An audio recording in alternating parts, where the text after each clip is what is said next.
불이 없다고 생각하면은 어떤 세상이 됐을 것 같습니까? 예. 생각만 해도 끔찍하죠. 그 맛있는 음식들을 그냥 날 것으로 먹어야만 되는 아주 정말 원시적인 그런 세상이었을 겁니다. 그래서 인류 역사에 있어서 이 불의 발명은 굉장히 큰 사건이었고 굉장히 유익한 사건이었습니다. 그리고 또 하나 이제 철입니다. 쇠. 뭐 그 선사 시대 그때 보면 막 석기 시대, 철기 시대 나누고 하잖아요. 그래서 이 철이 생각보다 많은 인류의 영향에 인류 역사에 많은 영향을 미쳤습니다. 그래서 이 철이 없다고 한다고 하면 우리 오늘날 우리 역사도 우리 인류의 이런 문명도 굉장히 많이 힘들었을 겁니다. 그래서 이 철도 이 쇠에 대한 그 발명도 굉장히 큰 아주 위대한 발명이었습니다. 그리고 또 하나 있다고 한다면 전기입니다. 오늘날 전기가 없는 세상을 상상을 할 수 있을까요? 이 전기도 굉장히 큰 발명입니다. 전기가 어떻게 발명된지 혹시 들어보셨어요? 저도 어렸을 때 그 책에서 좀 본 것 같은데 벤자민 프랭클린인가? 그분이 이제 연을 날리다가 이렇게 벼락을 이렇게 모아가지고 전기를 이렇게 발견했다. 얘기를 제가 들은 것 같은데 어쨌든 이 전기의 발견은 인류 역사에서도 정말 위대한 아주 큰 발견이었습니다.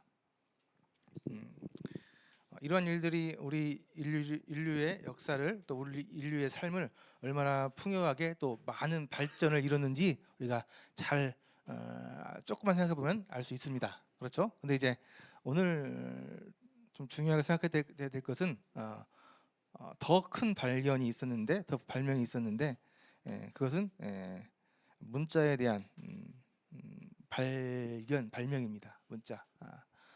인류의 역사를 이렇게 따졌을 때 이 문자가 발견되기 전과 발명되기 후로 이렇게 나눠서 많이 나누기를 합니다. 그래서 이 문자의 발명은 굉장히 큰 아주 정말 너무나 훌륭한 발명 중에 하나입니다.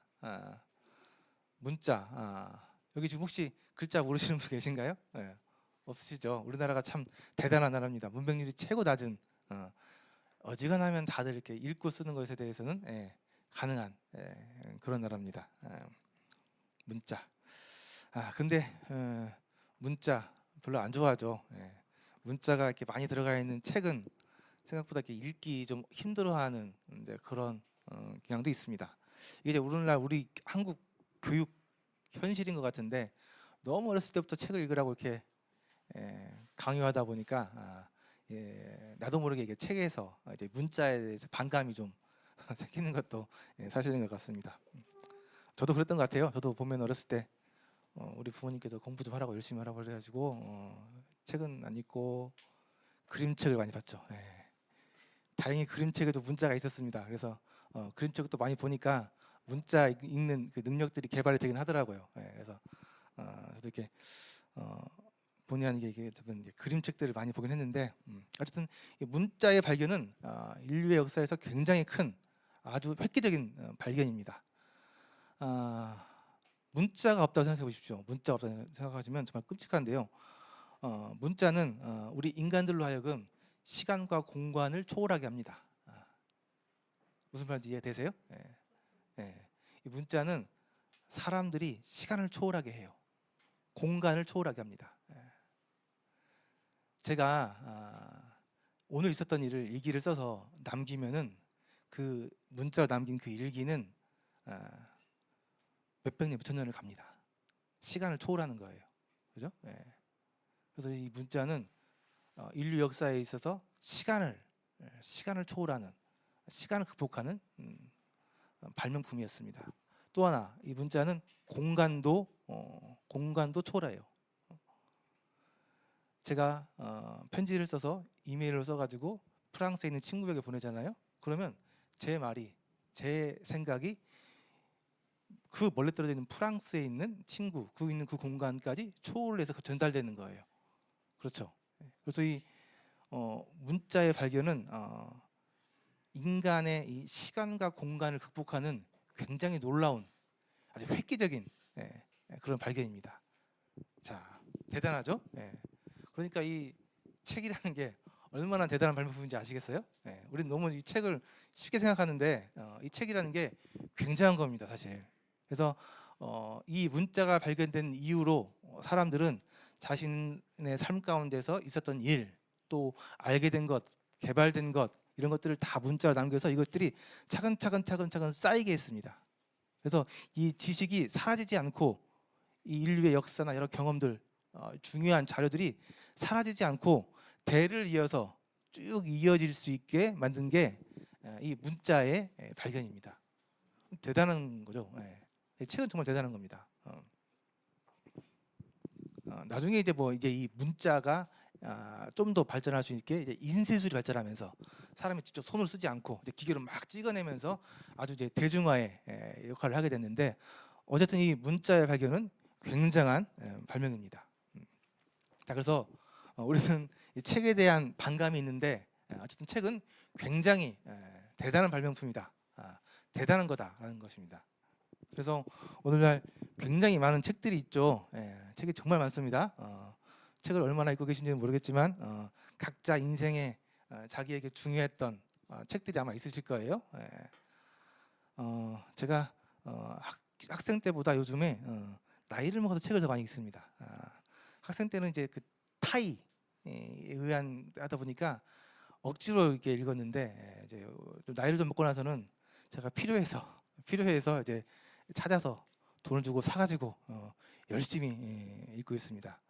그러니까 이 책 읽는 것도 뭐라고 할까요? 훈련이 된다고 할까요? 읽다 보니까 읽는 게 좀 익숙해지고 또 잘 읽어지게 되고 또 빨리 읽어지게 되고 그러더라고요. 그래서 여러 사람들에게 여러 취미들이 있는데 이 책 읽기가 취미인 분들, 이해할 수 없는 분들이죠. 특이한 분들, 이런 분들 주변에 혹시 계신지 모르겠는데 굉장히 부러운 분들입니다. 우리는 이해할 수 없지만 좀 이상한 사람들이긴 하죠. 이제 그런 사람들. 근데 정말 부럽긴 해요. 책 읽는 게 취미다. 그래서 혹시 그 어렸을 때 그 뭐 써낼 때 취미 쓰는 칸에다가 독서 쓰는 사람들 혹시 보셨는지 모르겠네요.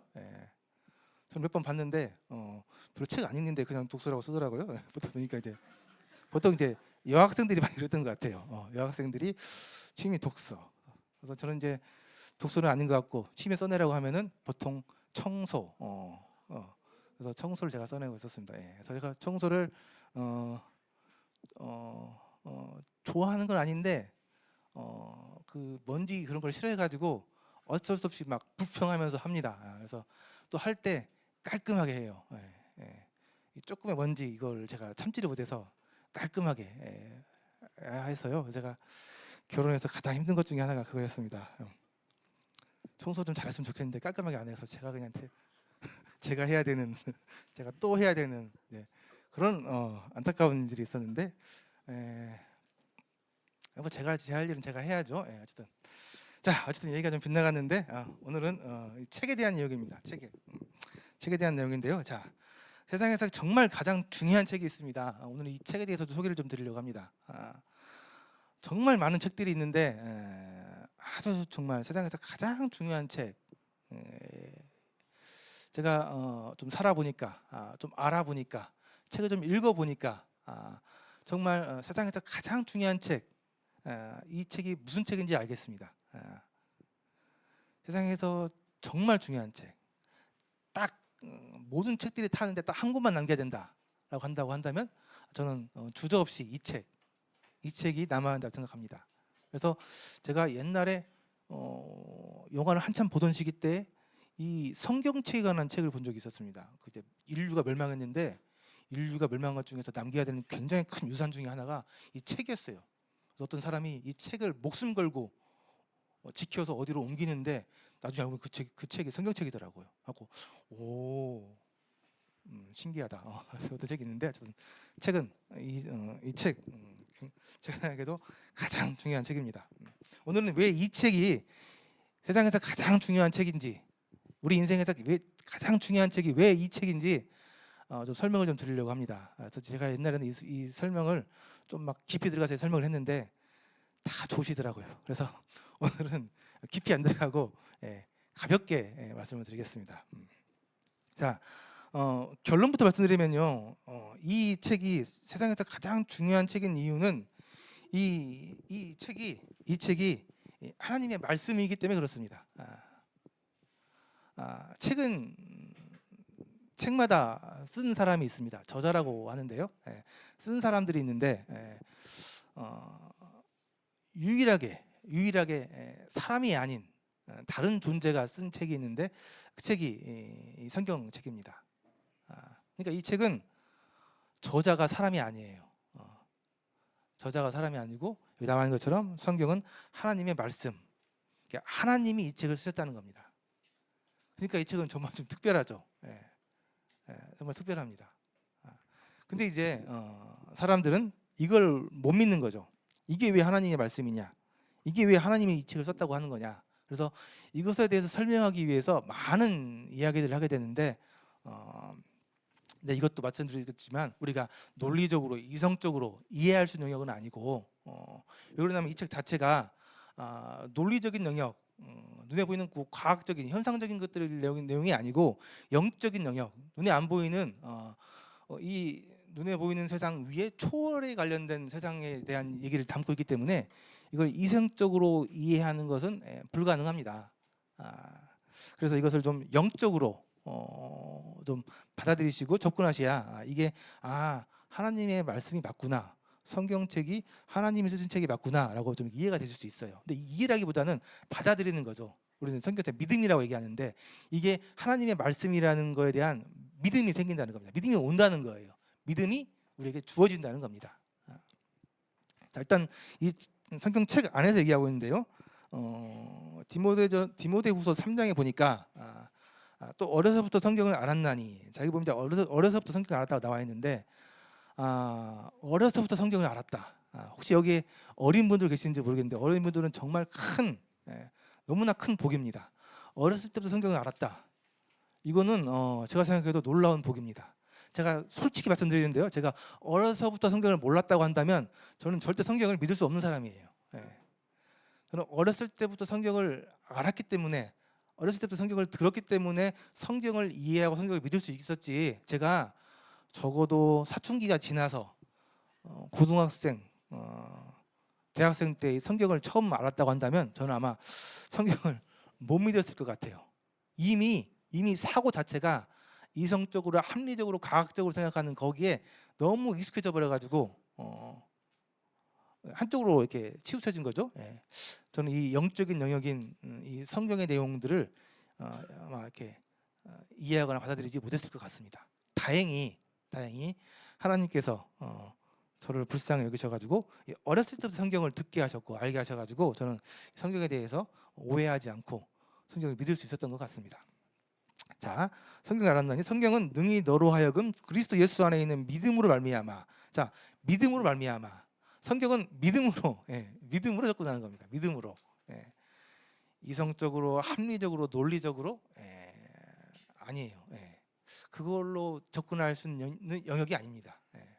말씀드리지만 이거는 우리 물리 영역 위에 한 단계 위에 있는 영역이에요. 그래서 여기는 이런 이성이나 과학 이런 걸로 접근하시는 게 아니고 하나님께서 주시는 우리 인간에 있는 영적인 영역, 영적인 영이 발현되는 믿음으로 접근하는 그런 영역입니다.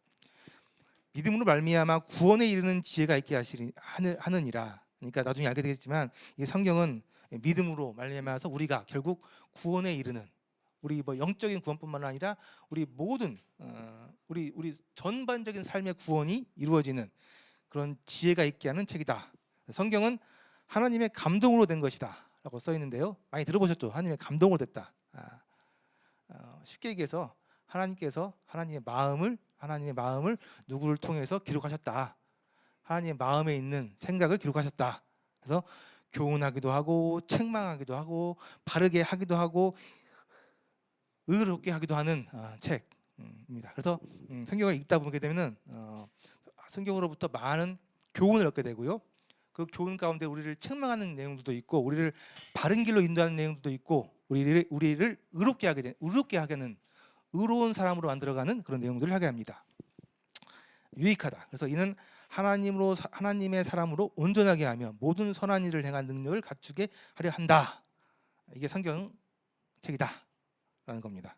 자, 그래서 성경은 그런 책이다, 그런 책이다 이렇게 설명을 하는데, 이것을 이제 처음 듣는 분들은 이제 이해하기가 쉽지 않은 거죠. 그래서 이제 이 성경이 왜 하나님의 책인가에 대해서 여러 가지 얘기들을 하게 됩니다. 그래서 그 얘기들을 잠깐만 간단하게 말씀을 드릴게요. 일단 성경에 대해서 좀 자랑을 좀 해야 되는데, 성경이 너무나 유명한 책입니다.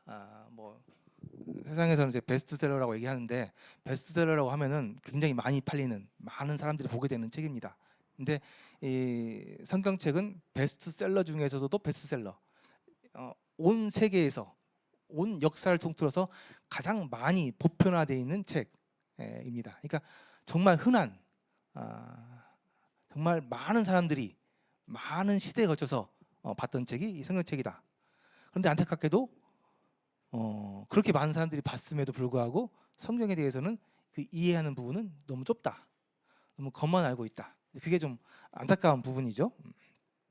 자, 그래서 성경에 대해서 조금만 좀 더 말씀을 드리면요, 성경은 책인데요, 그냥 한 권의 책이 아니라 여러 개의 책이 묶여져 있는 책입니다. 그러니까 책과 책, 여러 종류의 책들이 이렇게 묶여져서 한 권의 책이 된 그런 책입니다. 그래서 이 성경에는 총 66권의 책이 모여 있는 책이 성경입니다. 자, 성경 한번 보시죠. 성경.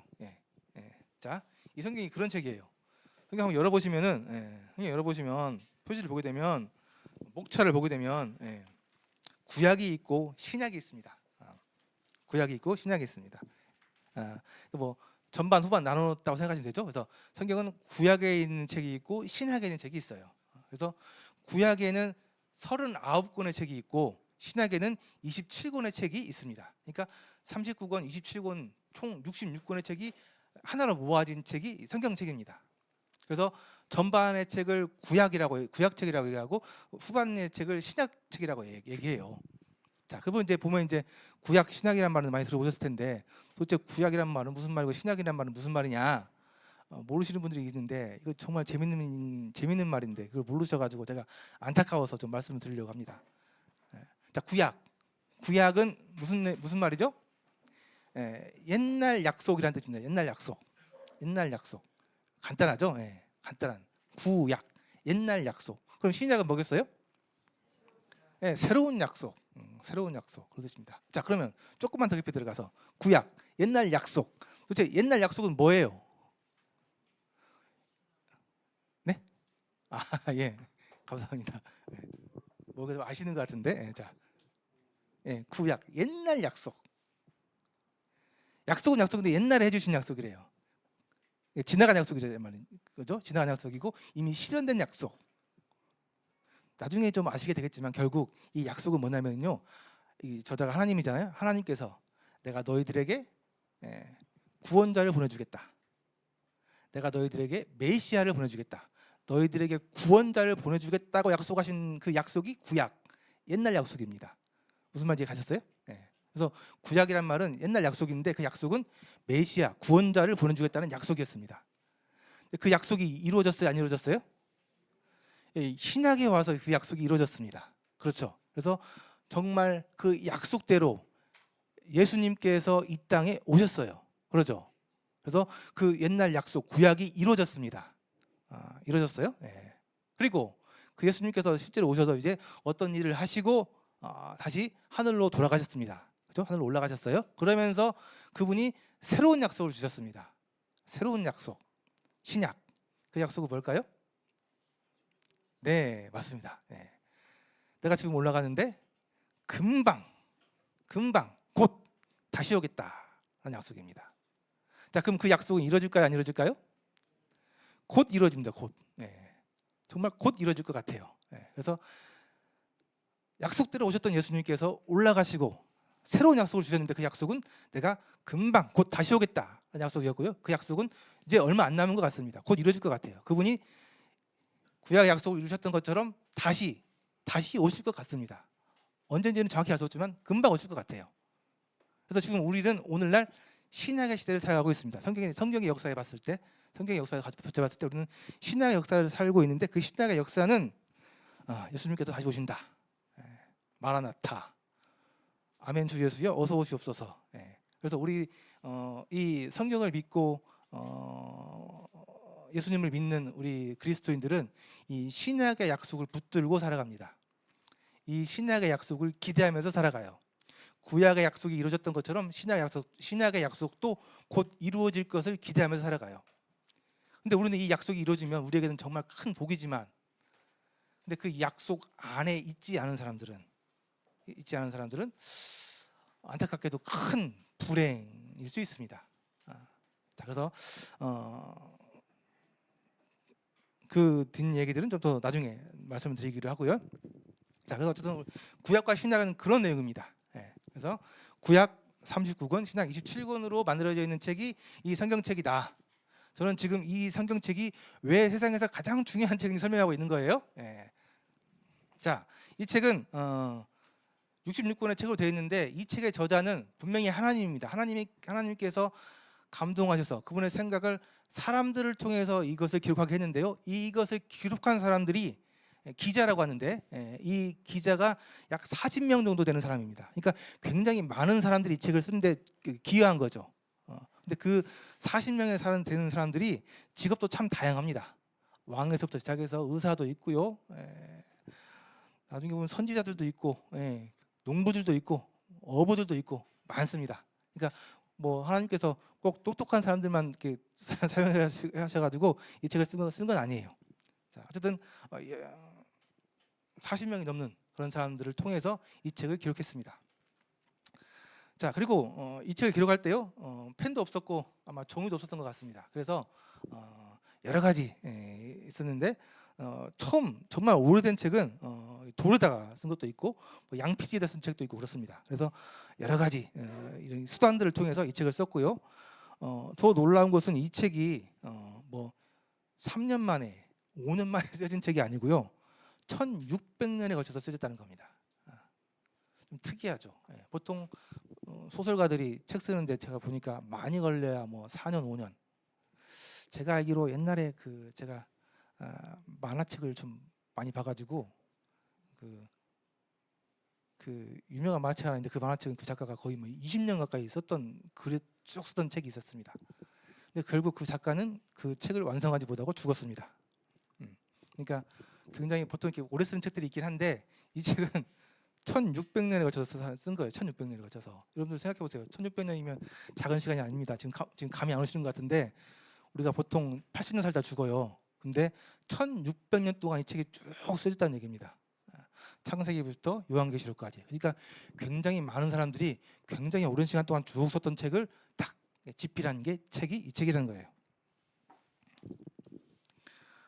이 책의 배경도 참 다양합니다. 굉장히 다양해요. 넓은 사막, 저기 뭐 지역도 있고요. 약 1만 킬로가 넘는 그 지역 그 안에 공간에 있어서 쓰여졌습니다. 세 가지 언어로 쓰여졌어요. 히브리어, 헬라어, 아람어 쓰여졌고요. 굉장히 많은 사람들이 많은 시간 동안 많은 지역에서 다양한 방법으로 쓴 책이 이 성경책입니다. 그 책이 66권이요. 근데 생각해 보십시오. 놀라운 건 뭐냐면은 신기하다고 표현해야겠죠. 신기한 건 뭐냐면은 이 책의 내용이 통일성이 있습니다. 통일성이. 그러니까 이 내용이 주제가 막 마음대로 나가는 게 아니고 하나의 주제, 하나의 목표를 가지고 통일된 내용이라는 거예요. 이건 여러분들이 뭐 검증할 수 없을 텐데 오랜 시간 동안 많은 학자들이 검증을 했는데 놀랍게도 이 내용이 창세기부터 요한계시록까지 그 내용이 한 가지 주제로 한 가지의 목적을 가지고 통일되게 기록됐다는 거예요.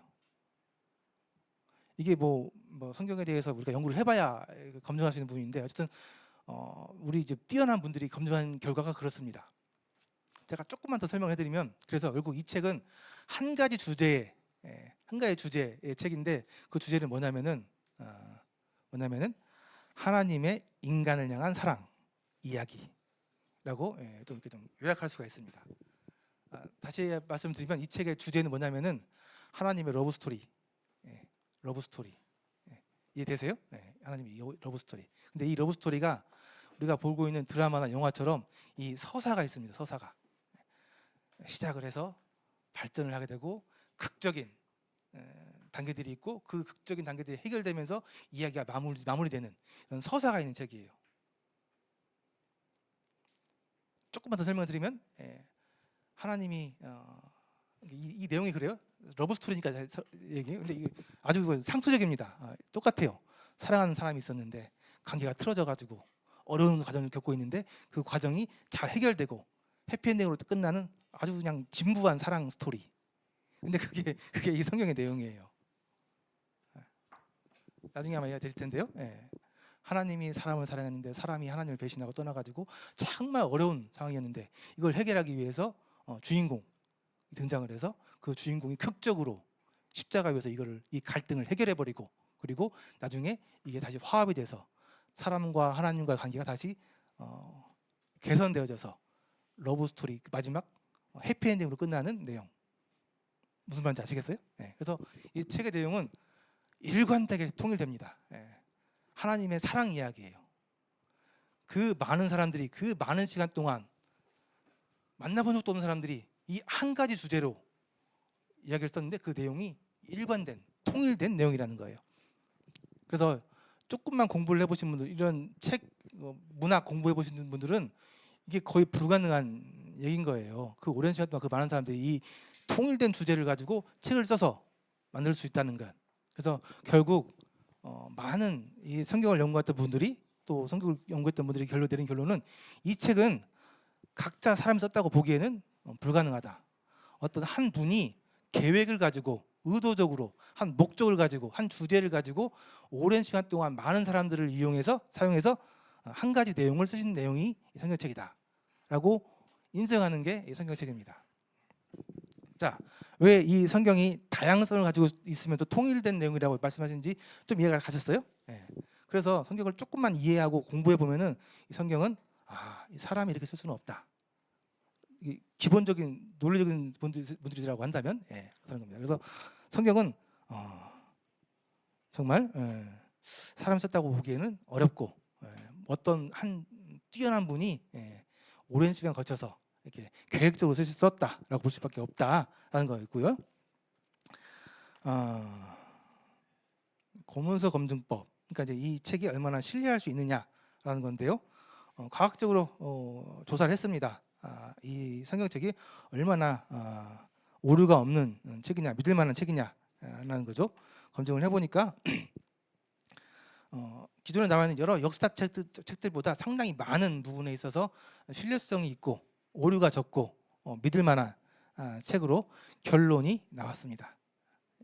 자, 이 부분 나중에 혹시 또 보시면 좋을 것 같고요. 이건 유튜브만 쳐도 많이 나오니까요. 어쨌든 역사학적으로도 오류가 굉장히 적은 역사책이다라는 거고요. 자, 성경의 과학성, 성경에 나와 있는 내용들이 맞냐 틀리냐, 오늘날 보기에도 그 내용이 맞냐 틀리냐 그 얘기인데요. 몇 가지만 더 말씀드리겠습니다. 옛날에, 그러니까 고대 시대 때 사람들은 이 지구가, 이 땅덩어리가 어떻게 되어 있는지 알지 못했습니다. 그래서 고대 그리스 사람들은 어떤 큰 이 신이 이 지구 땅덩어리를 이렇게 메고 있다고 생각을 했어요. 어깨에 메고 있다고 생각을 했단 말이에요. 그리고 인도 사람들은 큰 동물들이 이 땅을 지탱하고 있다고 생각했습니다. 이게 고대의 사람들이 생각했던 이 땅에 대한 뭐랄까요, 해석, 하여튼 연구에서 나온 그런 인식들이 이랬습니다. 근데 그 시대 때 성경에서는 뭐라고 얘기하고 있냐면은 욥기에 보니까 하늘을 허공에 펴시며 땅을 공간에 달았다라는 표현을 통해서 이 지구가 공간에 떠 있다는 것에 대해서 이미 기록을 했었습니다. 그러니까 성경의 내용이 인간들이 알지 못하는 그런 차원들까지도 미리 기록이 되어 있었던 굉장히 오류가 없고 과학적인 내용이다. 그래서 이것을 사람이 썼다고 하기에는 좀 어렵지 않느냐라는 거고요. 또 하나, 그 지구 이 땅속 밑에 뭐가 있느냐라는 거죠. 이것도 이제 발견된 지 얼마 안 됐습니다. 여기 보니까 이제 공부하신 분들은 아시죠? 이게 보면 지각이 있고 멘틀이 있고 내액이 있다. 이것을 발견된 지 알게 된 지 얼마 되지 않아요. 그런데 이미 욥기 그 오래전에는 이 땅 밑에가 불이라는 것을 이미 알고 있었습니다. 성경에는 이미 기록해 놨었어요. 저것을 알고 기록했다고 한다고 하면 보통 사람은 아니죠. 그래서 사람이 있었을 수 있었다고 보기 어렵다라는 거고요. 또 하나, 예. 오늘날 이 대기의 흐름, 이 대기의 흐름을 알게 된 것도 얼마 되지 않았어요. 이 바다의 물이 증발해가지고 구름이 돼가지고 비로 내려서 흘러내려서 다시 바다 돌아가고 하는 이 대기의 순환, 이것을 알게 된 게 얼마 되지 않아요. 근데 이것을 이미 욥기서에 보게 되면 이렇게 미리 알고 기록해 놨습니다. 물방울을 가늘게 하시며 빗방울이 증발하여 안개가 되게 하시니 그것이 구름에서 내려 많은 사람을 쏟아진다. 이게 그 옛날에 이게 어떻게 이걸 알고 이걸 적을 수 있느냐 그거죠. 그러니까 이것은 사람들의 지혜에서 사람들의 생각에서 나온 책이라고 보기에는 어렵다라는 것들이 많은 과학자들의 증언입니다. 판단은 이제 여기 계신 분들이 하시는데 어쨌든 우리가 이런 걸 봤을 때도 보게 되면 이 성경은 사람이 썼다고 보기에는 좀 틀리다. 사람이 썼다고 보기에는 좀 신기하다. 그런 부분들이 분명히 있습니다. 마지막으로 예언 성취라는 게 있어요. 예언 성취. 자, 우리 이번에 우리 대통령이 탄핵되면서 참 많은 일들이 있었는데 그 중에 하나가 이 토속 신앙이라고 할까요? 결국 전 보는 거죠. 전 보아서 이렇게 미래를 좀 알려고 했던 이제 그런 일들이 있었죠. 근데 이것은 사실 역사적으로 보게 되면 많은 왕들이 그렇게 했던 게 사실입니다. 많은 걸 가진 사람들은 이게 불안하기 때문에 이것을 지키기 위해서 많은 일들을 하게 되는데 그 중에 미래를 아는 것에 대해서 도움 받으려고 했던 일들이 많이 있습니다. 그래서 흔한 일 중에 하나예요. 오늘날 우리 한국에서 이런 일이 있었다는 게 좀 안타까운 거죠. 그래서 미래를 아는 것이 참 사람들에게 좀 필요한 사람들이 있을 수 있는데 아무도 모릅니다. 귀신들도 제가 알아보니까요, 과거는 맞추는데 미래를 못 맞춘다고 합니다. 그래서 이 미래를 맞춘다, 앞으로 일어날 일에 대해서 맞춘다라는 것은 이것은 신적인 영역이다라고 얘기할 수 있습니다. 그래서 만약에 성경의 예언, 이게 앞으로 될 일을 예언하는데 그 예언한 일들이 실제로 이루어진다고 하면은 이건 정말 신적인 영역, 신이 썼다고 봤을 수 있는 충분한 여지가 있는 게 사실입니다. 그래서 성경에는 많은 예언들이 있습니다. 많은 예언들이 있어요. 근데 이게 사람이 썼다고 하면 예언을 쓸 필요가 없어요. 예언 맞추기 쉽지 않으니까. 근데 이건 하나님이 썼기 때문에 가능한 것 같아요. 그래서 성경에 정말 오래전부터 많은 예언들이 있었는데 그 예언들이 실질적으로 보니까 오늘날 굉장히 많이 이루어졌습니다. 성경에 많은 내용들이 있는데 성경 전체 내용 중에 27% 정도가 예언이래요. 예언. 앞으로 일어날 일들에 대한 예언. 근데 그 중에 이미 68%가 성취가 되었다고 합니다. 그리고 앞으로 남은 게 32% 정도 성취가 될 일이고요. 그래서 성경에 나와 있는 여러 예언들이 있는데 그 예언들은 성취된 것도 있고 앞으로 성취될 것도 있다. 그래서 성경에 나와 있는 예언들이 성취가 됐다는 것을 우리가 확인할 수 있다고 한다면 우리는 성경이 하나님 썼다고 볼 수도 있겠구나 하는 것들을 생각해 볼 수 있죠. 그래서 많은 예언들이 있는데 한 가지만 말씀드리려고 하는 것이 뭐냐면요, 이스라엘의 독립입니다. 독립. 이스라엘은 좀 특별한 나라인데요, 하나님께서 당신의 역사를 이뤄가기 위해서, 당신의 말씀을 전하기 위해서 도구로 삼은, 대표로 삼은 리모델링하기, 모델 하우스 같이 도구로 사용하기 위해서 선택한 민족이 이스라엘 민족입니다. 그러니까 이스라엘 민족은 자기들이 선민이라고 하는데 맞긴 맞아요. 맞습니다. 그들이 하나님께 선택받은 사람들인 것은 맞아요. 근데 그들이 자기들이 하나님 앞에 선택받았다고 너무 자만해가지고 그냥 너무 막 하고 마음대로 하고 했던 것이 잘못이죠. 그래서 지금 혼나고 있는 것도 사실이고. 어쨌든 이스라엘 사람들이 선민인 건 맞습니다. 그들이 하나님으로부터 선택받은 민족들은 맞아요. 그래서 하나님께서는 이 이스라엘 사람들을 통해서 당신이 계획하신 일들을 이루어 나가십니다. 근데 이 이스라엘 역사에 있어서 이스라엘이 멸망했습니다. AD 70년경에 로마로부터 완전히 멸망했어요. 근데 예언에 보게 되면 그들이 멸망하고 다시 회복된다는 것에 대해서 예언이 되어 있습니다. 그래서 이스라엘은 어쨌든 성경적으로 봤을 때 세상의 중심이에요. 지도에서 보시면 아시겠지만 유럽과 아시아와 아프리카가 만나는 딱 중간지대에 있는 중심 나라인 것은 맞습니다. 그 나라가 AD 70년에 멸망하고 1948년에 독립을 하게 됐는데 이게 성경의 예언에 이미 나와 있었던 부분이에요. 그래서 1948년 이전에 많은 성경학자들이 이 이스라엘이 다시 독립한다는 그런 예언들이 있는데 이건 이루어지지 않을 거야. 이건 이루어질 리가 없어라고 생각을 했는데 실제로 이게 1948년에 이스라엘이 독립을 했습니다. 그래서 그 이스라엘이 다시 나라를 되찾았어요. 1948년에 1900년이 지나서 나라가 망했는데 1900년이 지나서 그 나라 다시 독립한다? 이건 우리가 상식적으로 안 맞는 말입니다. 안 맞는 말이에요. 그럴 수가 없어요. 나라가 망했는데 1900년, 1800년이 지났는데 이게 다시 나라가 다시 독립한다고? 이건 불가능한 일이에요. 한 가지 예로 들어서 말씀드리면 지금 저희 아버지께서 이런 얘기 하면 안 되는데 연변에 가셨습니다. 연변에 가셨어요. 뭐 이유가 있어서 가셨습니다. 자, 근데 그 연변에 있는 사람들이 한국 사람들이에요. 핏줄이 한국 사람들입니다. 근데 그 사람들이 한국 사람이에요, 미국 중국 사람이에요? 불과 100년도 안 됐어요. 거기 살게 된지 100년도 안 됐어요. 근데 그 사람들 나중에 보시면 알겠지만 한중전 축구 대회가 열리면 분명히 중국 응원합니다. 안 봐도 뻔해요. 불과 100년도 안 됐는데 이미 핏줄은 한국 사람이지만 중국 사람이에요. 중국 사람처럼 살아가요. 이게 현실이에요. 근데 1900년 동안 나라가 없었어요. 전 세계에 뿔뿔이 흩어져 살았습니다. 근데 그런 사람들이 다시 나라를 되찾아서 독립을 한다? 이건 불가능하다니까요. 있을 수 없는 일이에요. 역사에 이런 나라가 없어요. 이런 민족이 없습니다. 그래서 이 이스라엘 사람들은 선민은 맞아요. 왜? 성경에 예언이 돼 있었기 때문에. 그래서 지금 그 이스라엘 사람들이 예수님을 부인해가지고 정말 끔찍한 일을 저지르고 지금 혼나고 있는데 어쨌든 저 사람들이 선민인 건 맞습니다. 자, 그래서 결론적으로 중요한 것은 성경의 예언들은 성취가 되었습니다. 68%나. 이게 얼마나 어떻게 성취가 되었는지는 나중에 찾아보시면 알 수 있어요. 그래서 미래를 맞추는 책은 없습니다. 없어요. 미래를 맞출 수 있는 사람도 없어요. 유일한 책이 성경책입니다. 그래서 다시 한번 말씀드리는데 성경은 하나님의 말씀이다. 하나님이 쓰신 책이다라고 제가 주장하는 거예요. 학자들이 주장하는 거고.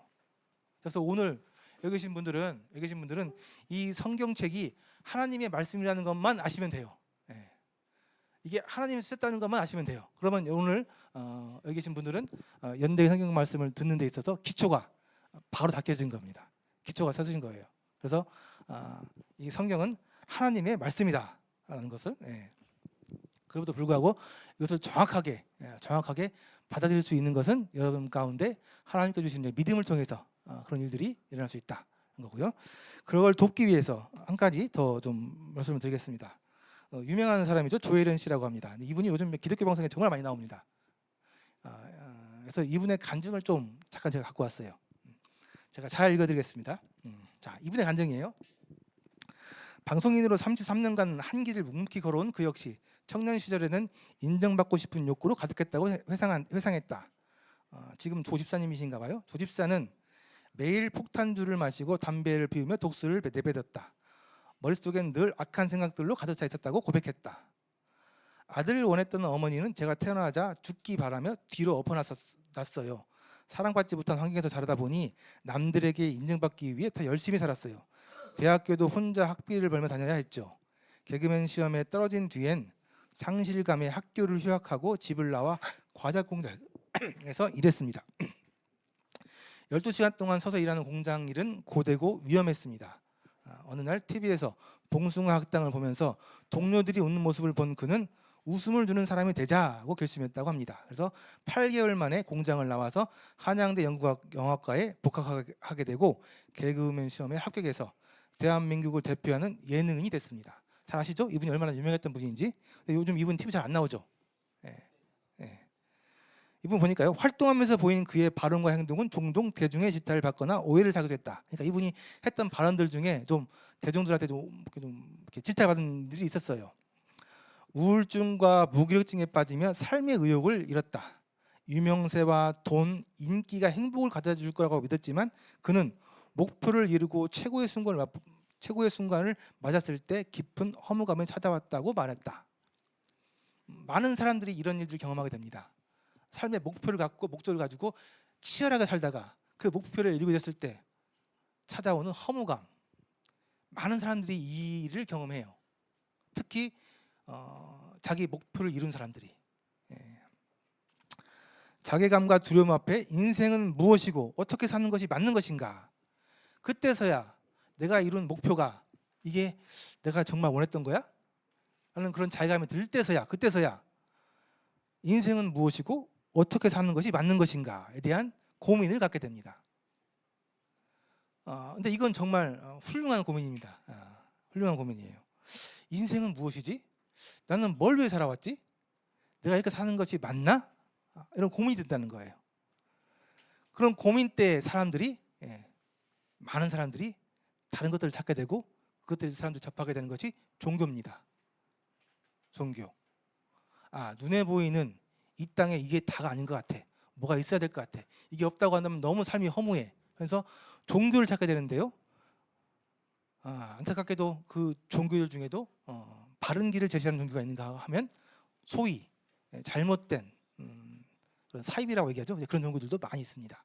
근데 다행히 이 조혜련 씨는 그때 하나님을 만났다라고 이야기합니다. 이후 스스로를 성경 바람잡이, 성경 바람잡이. 좀 재밌는 표현인 것 같아요. 성경 바람잡이, 하면서 성경 보러 가요. 바람잡이. 자, 성경 바람잡이라고 자기를 칭하면서 하나님 말씀과 복음을 전하는 일에 선신하고 있다. 도집사는 청년들에게 세상이 만들어 놓은 성공 기준과 강박관념에 얽매이기보다 매일 성경 말씀을 읽으며 하나님을 기쁘게 하는 삶을 목표로 삶으라고 조언한다. 말씀을 읽고 삶의 목표를 하나님께 맞출 때 변화와 성장이 일어난다. 우리의 발걸음을 하나님께로 맞춰 나가다 보면 고난 속에서도 승리케 하시는 하나님의 손길을 경험하게 될 것이다.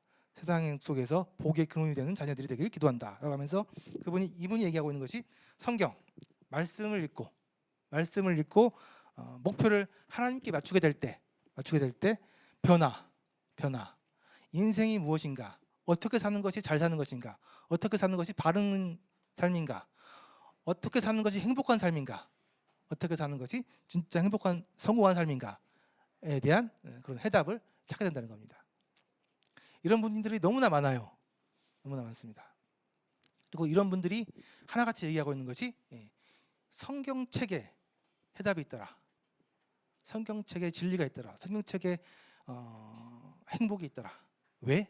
성경은 하나님의 말씀이고 하나님의 말씀 안에는 인생의 진리가 담겨있기 때문에 그렇다. 그래서 이 성경책이 그렇게 많은 사람들이 이 성경책을 읽고 있고 많은 나라에서 많은 사람들이 많은 언어로 번역돼서 세계 최고의 베스트셀러라고 이렇게 읽혀지고 있는 증거다라는 겁니다. 너무나 많은 사람들이 이 성경을 통해서 해답을 찾고 있습니다. 50. 성경에서 길을 찾다. 너무나 많습니다. 성경에서 길을 찾는 분들이 너무나 많습니다. 성경에 바른 길이 있습니다. 바른 길, 진리로 가는 길, 생명으로 가는 길. 성경에서 길을 찾았다. 성경이 해답이다. 답이 여기 있다. 인생의 답이 여기 있다. 자, 인생의 질문. 성경의 해답. 인간의 슬픔인데 하나님의 위로가 있다. 아무리 열심히 살고 아무리 잘 살고 아무리 많은 것을 이뤘다 하지만 그 마음 가운데 결국 인간의 슬픔이 있다. 근데 그 슬픔을 하나님께서 위로해 주셨다. 그 위로가 하나님의 말씀인 성경에 있었다라는 것에 많은 사람들의 고백입니다. 많은 사람들의 고백이에요. 자, 그래서 오늘 제가 말씀드리고 싶은 것은 성경은 하나님의 말씀이다. 여러분들이 어떻게 생각하실지 모르겠지만 성경은 하나님의 말씀이다. 제가 제 인생을 걸고 성경은 하나님의 말씀이다. 다른 성경을 많이 공부해보고 많이 읽고 있는데 성경은 하나님의 말씀이다. 다시 한번 말씀드리면 성경은 사람이 쓴 게 아니라 하나님이 쓴 게 확실하다. 이 성경 내용에는 인생이 무엇이고 인생이 어디서 와서 어디로 가게 되고 어떻게 살아야 되고 인생의 결과가 어떻게 되는지 그 안에는 하나님이 등장하시고 하나님이 우리 인간을 만들었고 하나님 우리를 사랑하신다는 그 인간을 끔찍히 사랑하셔서 끝까지 인내하고 참고 또 길을 만들고 인도하셨던 그 하나님의 그 위대한 이야기, 위대한 사랑 이야기, 그분의 헌신과 사랑이 잘 기록되어져 있는 세상에서 가장 중요한 책이 성경이다라는 게 결론입니다. 그래서 이것에 대해서 여기 계신 분들이 어떻게 받아들일지 모르겠는데 한번 좀 고민해 보시면 좋겠습니다. 정말 그런지 성경에 대해서 좀 더 연구해보고 알아보고 하시면 좋을 것 같아요. 그래서 다음 시간부터 이제 본격적으로 성경에 있는 내용들을 살펴보려고 합니다. 성경에 있는 내용들 연대기예요. 성경에는 역사가 있습니다. 역사가 창조부터 시작을 해서 타락, 회복, 그다음에 결말, 재림 그 역사가 쭉 있어요. 시간 순의 역사가 쭉 있습니다. 그래서 연대기라고 하는 거예요. 그래서 그 연대기 순으로 이 성경의 이야기가 어떻게 진행이 되는지 중요한 사건들 11개를 이렇게 모아서 성경의 이야기들을 좀 설명을 좀 잘 드리겠습니다. 그 안에 그 이야기들 안에 인생의 답이 있습니다.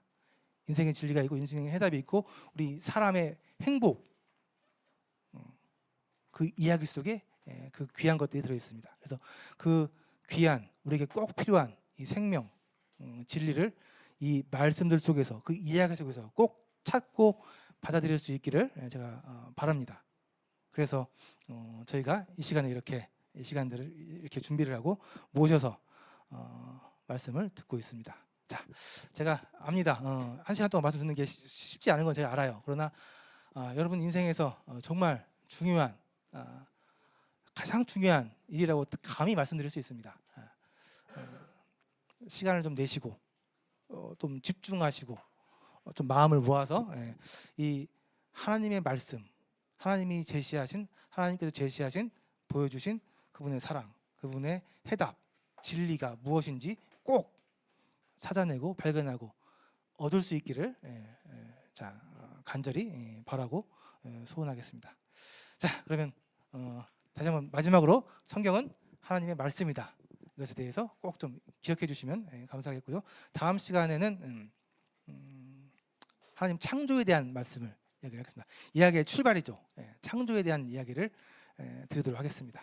자, 그러면 기도하고 오늘 말씀 마치도록 하겠습니다.